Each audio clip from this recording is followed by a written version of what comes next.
प्रीति अग्रवाल का फिर से सवाल है, पूछती है जीएमडीसी करंट लेवल पे खरीदना। ले सकते हैं जब तक 428 के ऊपर सस्टेन कर रहा है, हाई लाइकली है कि ऑल टाइम हाई निकाल देगा इसका। ओके। सुब्रत पांडे जी का सवाल है, पूछते हैं विंटेज कॉफी के बारे में। विंटेज कॉफी, उनके पास 5,000 शेयर है जो उन्होंने 155 के भाव पे खरीदे हैं, मुझे क्या करना चाहिए? देखिए स्टॉक में जब से विंटेज कॉफी एनएससी में तो अभी बहुत समय बाद आया है, बीएससी में बहुत समय से लिस्टेड था। हमने लगभग 60 रुपए के आसपास प्री स्प्लिट और वो लिया था।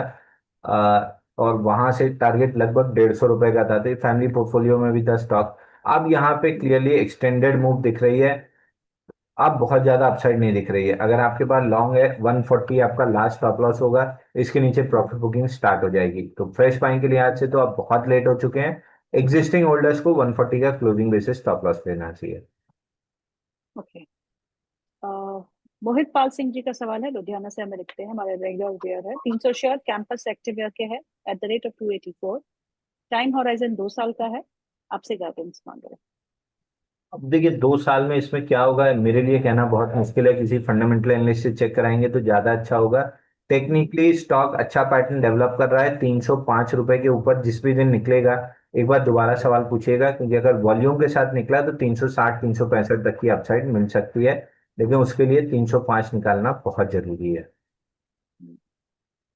अभिषेक झा जी का सवाल है ओमैक्स पे। ओमैक्स हमने खरीदा है @105, quantity 468 share. Please suggest short term के लिए क्या करना चाहिए, और लॉन्ग टर्म में बीईएल में लॉन्ग टर्म के लिए एंट्री कहाँ करनी चाहिए? बीईएल। जी। देखिए बीईएल में लॉन्ग टर्म के लिए तो अभी शॉर्ट टर्म प्लेयर्स का स्टॉप लॉस मतलब ट्रेलिंग स्टॉप लॉस था 318 में जो ब्रेकआउट आया था। उसका ट्रेलिंग स्टॉप लॉस 405 था, जिसके नीचे स्टॉक आके क्लोज कर रहा है, तो शॉर्ट टर्म प्लेयर्स अब प्रॉफिट बुकिंग कर रहे हैं। लॉन्ग टर्म वालों के लिए 358 379 की जोन हो सकती है, जहां पे एविडेंस मिलना स्टार्ट हो तो आप इन्वेस्टिंग स्टार्ट कर सकते हैं। ओमैक्स में परफेक्ट वीकली चार्ट पे फ्लैग पैटर्न बना हुआ है, 6 हफ्ते की टाइट क्लोजिंग हो चुकी है। वीकली मूविंग एवरेज को कैचअप होने में 1 से 2 हफ्ते और लग सकते हैं। ब्रेकआउट ओमैक्स में बनेगा 109 के ऊपर, तो जिस भी दिन 109 के ऊपर निकले एक बार सवाल पूछ लें या मौका ना मिले तो थोड़ी क्वांटिटी में बाई करके रख सकते हैं। 109 के ऊपर अगर ये टिक गया तो 127.50 तक का टारगेट आराम से मिल जाएगा। ओके। सोनिया शर्मा जी का सवाल है, वो पूछती हैं दो स्टॉक्स के बारे में। 1 साल से वो होल्ड कर रही है इन दोनों ही स्टॉक्स को, तीन स्टॉक्स को रादर। एक ओएनजीसी जो उन्होंने 282 के लेवल पे लिया है, दूसरा आरईसी जो उन्होंने 498 के स्तर पे लिया है, और तीसरा रीट्स, RITES, जो उन्होंने 366 के भाव पे लिया है। 1 साल से होल्ड कर रही है, still in loss. Should I book loss and invest in some other counters, please suggest. देखिए बोलते अच्छा नहीं लग रहा है, लेकिन तीनों काउंटर में बाइंग क्लाइमेक्स है और बाइंग क्लाइमेक्स के बाद नीचे आ चुके हैं। 50% करेक्शन, ओएनजीसी छोड़ दीजिए, बट उसमें भी वीकनेस ही दिख रही है पीएसयू की वजह से। तीनों बाइंग क्लाइमेक्स वाले काउंटर हैं। आप एचईजी का चार्ट खोल के पढ़ लीजिए, 2018 के बाद जब बाइंग क्लाइमेक्स किया था तब से आज तक अपना 50% भी बहुत ढंग से नहीं कर पाया है।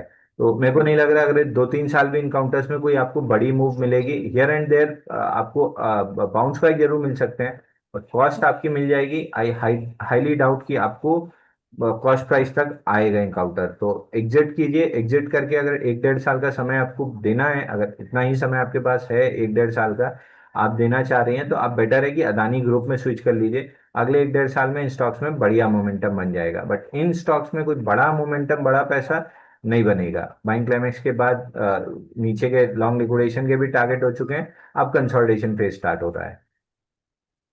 ओके। शशि प्रधान जी का सवाल है, वो पूछते हैं टीटागढ़ तिलक नगर इंडस्ट्रीज के बारे में। माफ कीजिएगा, TI लिखा है उन्होंने, I think it's Tilak Tilak Nagar industries only.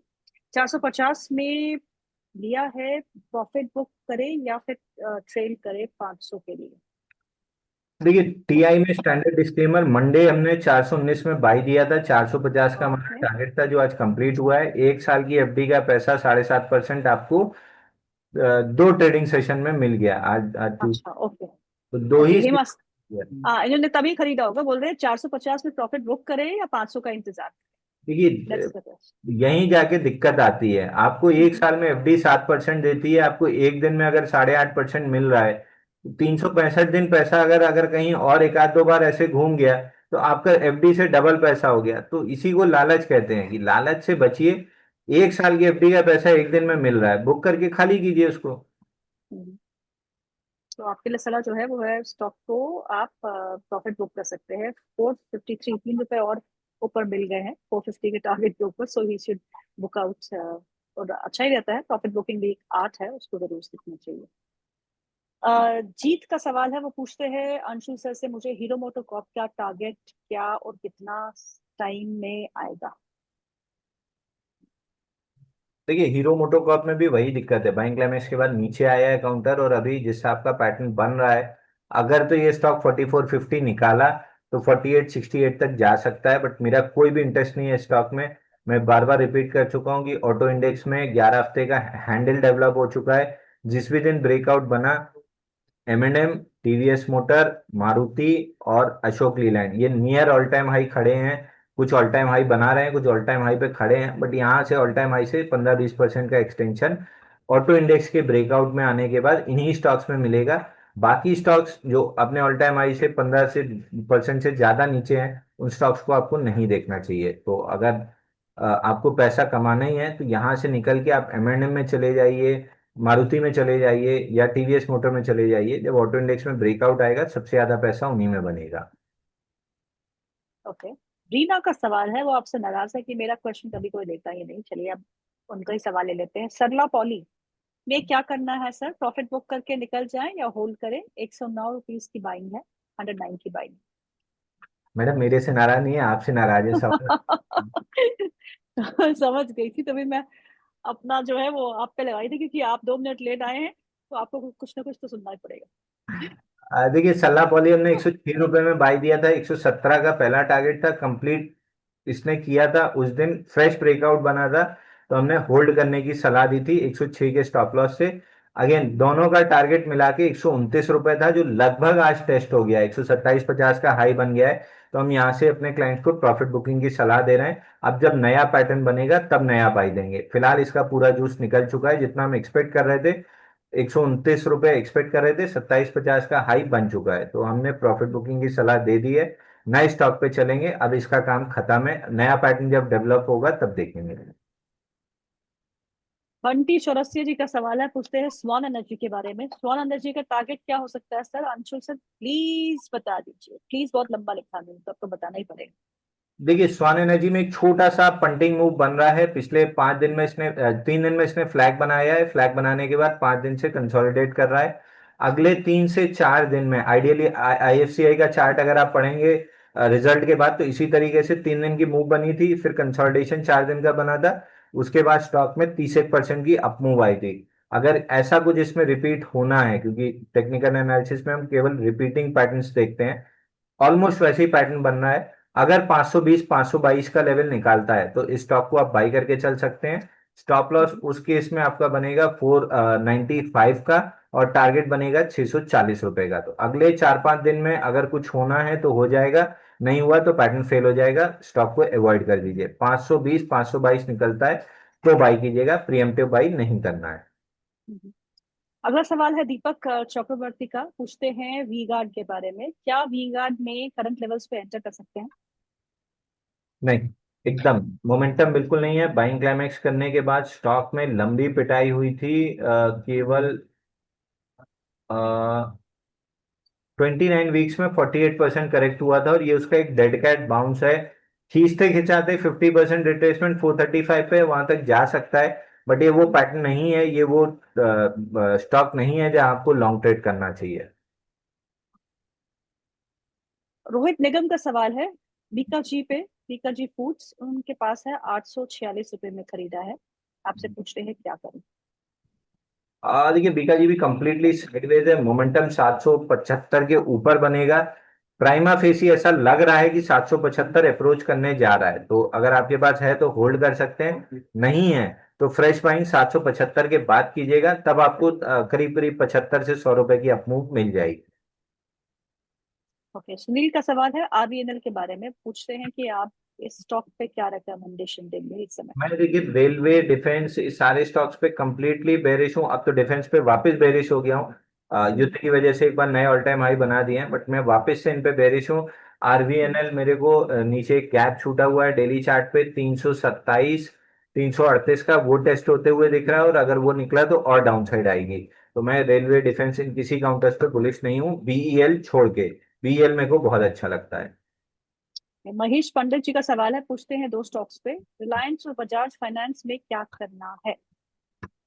देखिए रिलायंस में तो 1520 पे जो प्रॉफिट बुकिंग हुई है उसका री एंट्री का प्राइस वाइज जोन आया है, बट टाइम वाइज जोन नहीं आया है। तो यहाँ पे मैं अभी लंबे कंसोलिडेशन का वेट करूंगा, उसके बाद उस कंसोलिडेशन के ब्रेकआउट से जब निकलेगा तो बाई करूंगा। तो प्राइस वाइज ऐसा लग रहा है करेक्शन ऑलमोस्ट डन है। टाइम वाइज अभी इसको बहुत समय लगेगा अपना बेस बनाने में, तो अभी तो नहीं करना है। दूसरा Bajaj finance. Bajaj finance Bajaj finance में एक पूरा ट्रायंगल, इसका ट्रायंगल का ब्रेकआउट आया है डेली चार्ट पे एट 941, जो कल के सेशन में आया है। तो यहाँ से फ्रेश लॉन्ग ले रहे हैं या लॉन्ग है, तो दोनों केस में स्टॉप लॉस आपका 930 रुपए का क्लोजिंग बेसिस पे बनेगा। अगर ये ट्रायंगल वर्कआउट करता है तो टारगेट आपको आराम से 1050 तक का मिल सकता है। ओके। स्प्लिट बोनस दोनों का एडजस्टमेंट, नंबर ऑफ शेयर्स की लिक्विडिटी बढ़ी है, मार्केट कैप में कोई अंतर नहीं आया है, लेकिन नंबर ऑफ शेयर्स की लिक्विडिटी बढ़ी है, जो जनरली 100 में से 99 स्टॉक नहीं झेल पाते हैं। बट समाउ ये लग रहा है कि झेल रहा है, तो एक ये रेड फ्लैग जरूर है। बट जैसा आपका पैटर्न है, 20-25 रुपए की आपकी रिस्क है, लेनी चाहिए, 1040 तक का टारगेट मिल सकता है। अंशु सर, आपने लंच कर लिया? नहीं नहीं मैडम, अभी नहीं। तो मतलब मैं इसलिए पूछ रही थी क्योंकि सवाल इतने सारे हैं, तो मैं 5 मिनट के लिए एक्सटेंड कर लूं? बिल्कुल आप एक्सटेंड कर सकते हैं। अच्छा, अगला सवाल जो है वो मनीष शर्मा का है। वो पूछ रहे हैं SBCL के बारे में। 584 की उनकी खरीद है, बेचे या रखे? और बालू फोर्ज है उनके पास 691 पे। What to do? दोनों ही स्टॉक्स पे आपका नजरिया मांगे। देखिए बालू फोर्ज में एक दिक्कत है, फोर्ज 676 का ब्रेकआउट आया था, लेकिन ब्रेकआउट के बाद 4-5 दिन स्टॉक चला, फिर गैप के साथ 13 जून को नीचे आया। अब ये बिजनेस अपडेट था या रिजल्ट था या कोई खराब न्यूज थी, इतना बड़ा गैप जनरली कोई ना कोई नेगेटिव न्यूज की वजह से आता है। अगर इस स्टॉक को ऊपर जाना है तो इसको 720 निकालना बहुत मैंडेटरी हो गया है, और अगले 1 से 2 हफ्ते में ही निकलना चाहिए, क्योंकि अगर 1 से 2 हफ्ते में नहीं निकला तो ये स्टॉक फिर अपने वजन से गिरने लगेगा, और ग्रेविटेशनल पुल जो है गैप की, वो एक्टिव हो जाएगी, और गैप छूटा हुआ है नीचे 519 535 में। तो अगले 2 हफ्ते में अगर 720 नहीं निकला, हाई लाइकली है कि ये 519 रुपए तक नीचे आ सकता है। तो मेरे को वैसे भी वीक लग रहा है, और 720 नहीं निकला तो फिर ये ग्रेविटेशनल पुल स्टार्ट हो जाएगी। SBCL में 2 बार बेस बना के ब्रेकआउट दे चुका है, और थर्ड बेस ब्रेकआउट रिटेस्ट करने आया है 573 पे। तो SPCL, आपने SPCL पूछा कि HPCL? SPCL, जो आप जिसके बारे में आप बता रहे हैं बिल्कुल सही है। SPCL। देखिए 570 573 की जोन अगर प्रोटेक्ट होती है अगले 2-3 दिन, मतलब ये 560 580 की जोन, तो नेक्स्ट लेग में 640 मिलेगा। अगर नहीं प्रोटेक्ट होती है तो फिर ये काउंटर में डाउन मूव स्टार्ट होगी। आई वुड सजेस्ट कि 1 से 2 हफ्ते वेट कीजिए, 540 का क्लोजिंग बेसिस स्टॉप लॉस रखिए। अगर नहीं ट्रिगर होता है तो 1 से 2 हफ्ते में मोमेंटम बनेगा 640 तक का। एक आखिरी सवाल ले लेती हूँ, जयंती पटेल का सवाल है। वो पूछते हैं यूनाइटेड स्पिरिट्स के बारे में। उनकी जो खरीद प्राइस है, इट्स 1470 के रेट पे खरीदा है, और करंट लेवल पे और ऐड कर सकते हैं, और 1 साल का व्यू लेके वो चल रहे हैं। देखिए पहला सपोर्ट इसमें 1498 का था जो प्रोटेक्ट नहीं हुआ, फिर अगले सपोर्ट पे आया 1364।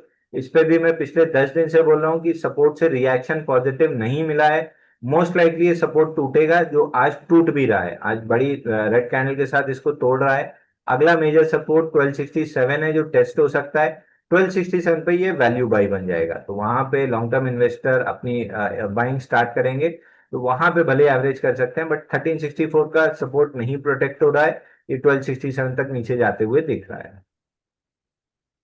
तो अंशु सर, आपके स्टॉक लिस्ट पे कौन से शेयर है इस समय, कोई देखिए है? मैम हमारी लिस्ट में जितने स्टॉक्स थे लगभग अभी शॉर्ट टर्म में टारगेट्स कंप्लीट कर रहे हैं। आज सुबह प्रिज्म जॉनसन बाई दिया है, GMDC बाई दिया है, एनक्योर फार्मा बाई दिया है, एक बिरला कॉर्प बाई दिया है। तो ये 4-5 काउंटर आज हमने बाई दिए हैं। बाकी पीछे के जितने काउंटर्स थे लगभग TI हो गया, टिमकेन हो गया, KSL हो गया, यथार्थ हो गया, महिंद्रा लाइफ हो गया, थॉमस कुक आज टारगेट कंप्लीट किया है।